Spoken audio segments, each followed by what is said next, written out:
Class 8th chapter number 10th exercise 10th ई।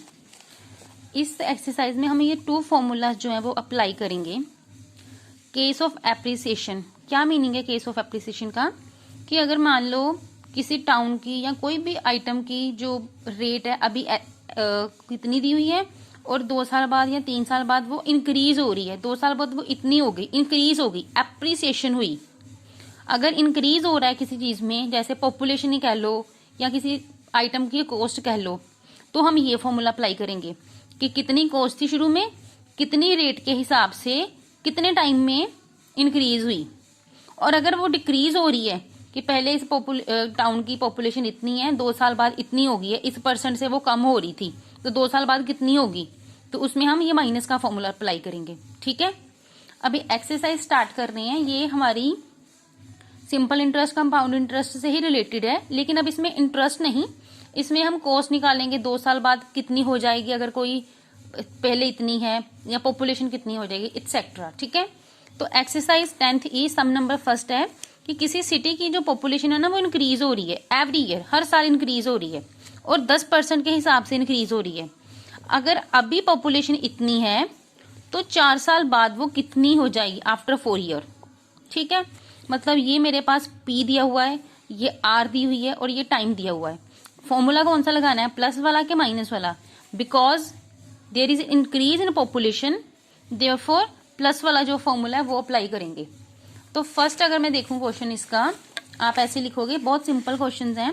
Present population दी हुई है मुझे, लिखी, रेट लिखी, टाइम दिया हुआ है 4 ईयर, पॉपुलेशन आफ्टर 4 ईयर कितनी हो जाएगी। अगर मैं फॉर्मूला लिखूं P 1 + R/100 power T, P कितनी दी है जो प्रेजेंट पॉपुलेशन है, 1 + R/100 पावर 4।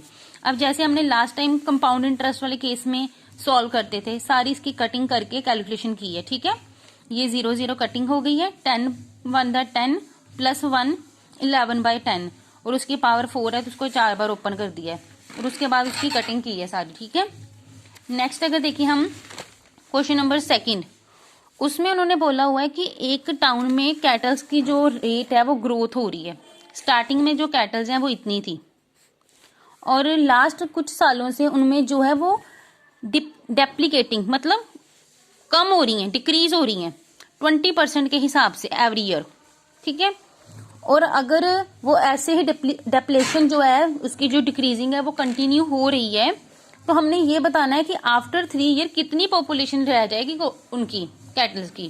अब डिक्रीज हो रही है तो फॉर्मूला में माइनस का अप्लाई करूंगी। ठीक है, अदरवाइज बस यही देखना है कि प्लस फॉर्मूला में आना है कि माइनस आना है फॉर्मूले में।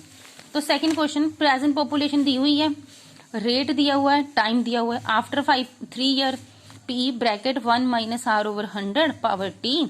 बस यहाँ पे वैल्यूज पुट की है, 0 0 कट गई, 2 1 2 2 5 10, 1/5 बना, फिर एलसीएम लिया, 5 - 1 4/3, 3 बार है तो 3 बार ओपन किया और उसकी कैलकुलेशन की। मतलब 3 साल बाद अगर वो डिक्रीज हो रही है तो 3 साल बाद इतनी रह जाएंगी अगर वो स्टार्टिंग में इतनी है तो। ठीक है, नेक्स्ट जो थर्ड क्वेश्चन है ये थोड़ा देख के ध्यान से करने वाला है, इंटरेस्टिंग क्वेश्चन है। 2 ईयर अगो पॉपुलेशन इतनी थी, 2 साल पहले इतनी पॉपुलेशन थी किसी भी टाउन की या कुछ भी कह लो, विलेज की। ठीक है, नेक्स्ट ईयर क्या हुआ, अगले साल 10% के हिसाब से पॉपुलेशन इंक्रीज हो गई, लेकिन उससे अगले साल, मतलब पहले साल तो वो 10% से इंक्रीज हुई, लेकिन अगले साल वो 10% के हिसाब से डिक्रीज हो गई, सॉरी 18% के हिसाब से। तो अब मुझे बताना है कि 2 साल बाद उसकी जो है वो प्रेजेंट पॉपुलेशन है वो कितनी होगी। ठीक है, what is the present population, कि अगर 2 साल पहले स्टार्टिंग में इतनी थी, पहले साल 10% से इंक्रीज हुई, अगले साल 18% से कम हो गई, तो कितनी, अब कितनी होगी फिर उसकी पॉपुलेशन। ठीक है, तो एक बार प्लस करना है, एक बार माइनस करना है। फॉर्मूला अगर मैं यहाँ पे लिखूं तो आप उसको देख सकते हो, P 16,000 present population equals to, मैंने सीधा ही लिखा हुआ, आप फॉर्मूला लिख सकते हो यहाँ पे, एक बार R को प्लस करना है, अगली बार R को माइनस करना है। लेकिन आप इसको ऐसे कर सकते हो R1 R2, क्योंकि दोनों डिफरेंट है ना रेट, पहले साल बढ़ी दूसरे साल कम हुई तो 2 आ गई है। अब इसके ऊपर टाइम लिखने की जरूरत नहीं है। ठीक है, क्योंकि ये पहले साल की है मतलब 1 ही आएगा, ये भी अगले साल की है, एक ही साल की है, ये भी 1 आएगा, टोटल 2 साल हो गए, ठीक है ना। पहले रेट इंक्रीज है तो प्लस किया है, दूसरी बार 18% के हिसाब से कम हो रही है तो माइनस किया है, 0 कट गए, 18 माइनस कर दिया है 100 से एलसीएम के बाद। तो ये सारा मैंने सॉल्व किया है। तो ये अब उसकी 2 साल बाद इतनी पॉपुलेशन हो जाएगी, ठीक है।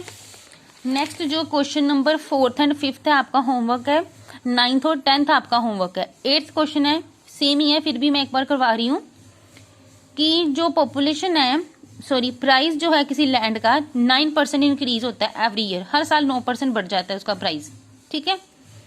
प्रेजेंट प्राइस जो है ना वो इतना है, मुझे ये बताना है कि 2 साल बाद उस जगह का, उस प्लॉट का, उस लैंड का प्राइस कितना हो जाएगा। तो ये इंक्रीज वाला सिंपल फॉर्मूला है बस। ओके सॉरी, यहाँ पे बोला अगो 2 साल पहले कितना था, ठीक है। अब मुझे ये बता रखा है कि उसका जो प्रेजेंट प्राइस है वो इतना चल रहा है, मुझे ये बताना है व्हाट वाज 2 ईयर अगो, 2 साल पहले कितना था। मतलब अब मुझे पी नहीं पता, लेकिन जो फॉर्मूला है वो अमाउंट पता है मुझे। देखो क्वेश्चन क्या है, 8th question, let P be the price price 2 year ago, 2 साल पहले इतना प्राइस था। तो जो स्टार्टिंग होता है उसी से करती थी ना, ये जो पहले यहाँ से शुरू हो रहा है, फिर 1 + R/100 की power t equals to amount या कुछ भी लिखती हूँ प्रेजेंट पॉपुलेशन। लेकिन प्रेजेंट तब दे रखी है मुझे, लेकिन ये नहीं पता कि स्टार्टिंग में कितना था वो, मतलब 2 साल पहले मतलब कितना था। तो यहाँ पे p का p रहने दूंगी, ठीक है। मतलब वही फॉर्मूला है, लेकिन अब इसमें p ना दे के जो अमाउंट उसकी प्रेजेंट की है वो दी हुई है। सॉल्व किया है इसको एलसीएम लेके, फिर उधर जाके इसका रेसिप्रोकल होना था, रेसिप्रोकल कर दिया है, बाद में इनकी कटिंग हुई है, तो 10,000 आंसर आ रहे हैं। ये 2 साल पहले वो प्लॉट का, लैंड का रेट 10,000 होगा, 2 साल बाद इंक्रीज होने की वजह से इतना हो गया है, ठीक है। अब इसके बाद नेक्स्ट देखिए क्वेश्चन, चैप्टर नंबर 11th है जो आपका डायरेक्ट एंड